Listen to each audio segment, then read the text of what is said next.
Hello guys, nagluto po ako ng aking pakbet. Ito po ay aking version.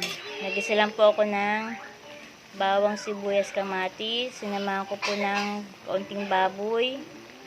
Tsaka ito po yung mga gulay. Talong,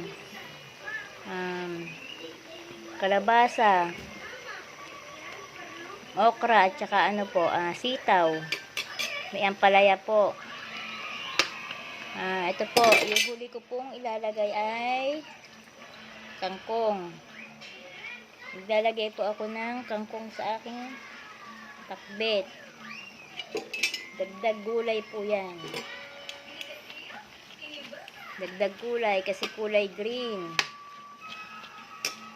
Yan, halu-haluin ko lang po. Basta siya ay maluto.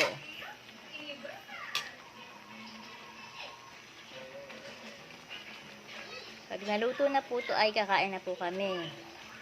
Kaya kain po tayo guys. Goodbye po.